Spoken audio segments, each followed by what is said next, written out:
Okay, this is going to be covering survival in the desert, so listen to this guy as he tells you how to get water from nature in the desert. Puts off some really good fruits that are easily digestible and contain a ton of water. Another very commonly known desert plant that can help you get some water in a survival situation is this one here, known as the prickly pear.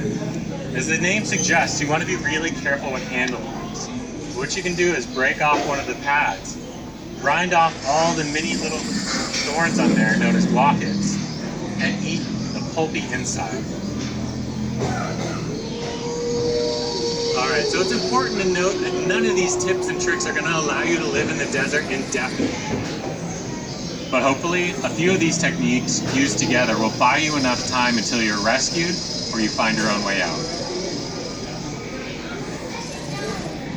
Okay, so remember the law of threes when you're in a survival situation. You can last 3 minutes in icy water, 3 minutes without air.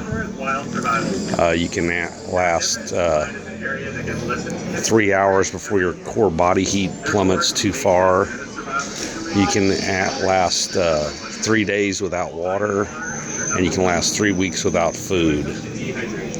So remember the law of threes. And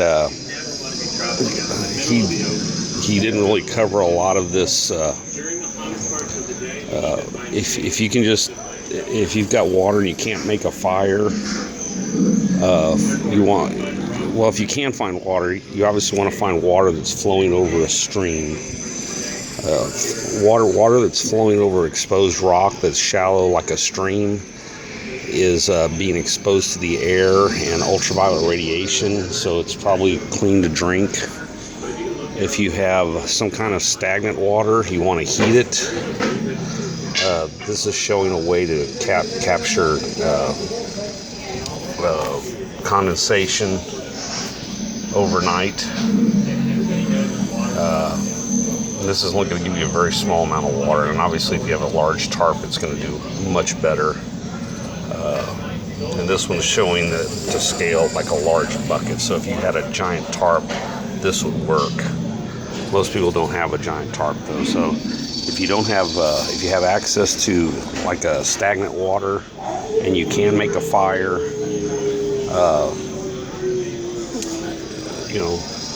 initially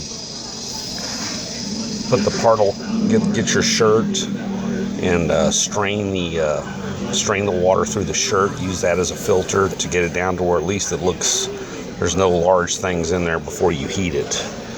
Lack of water will get you killed pretty fast. Like I said, the average person can go 3 weeks without food. I think you might be able to go, it depends on the desert area. Here in South Texas, water is the primo thing. It isn't food. I'll be honest with you, most of us can go more than 3 weeks without food in an emergency situation. We've got so much fat on us. But anyway, that's all I got. Thank you. I'm out.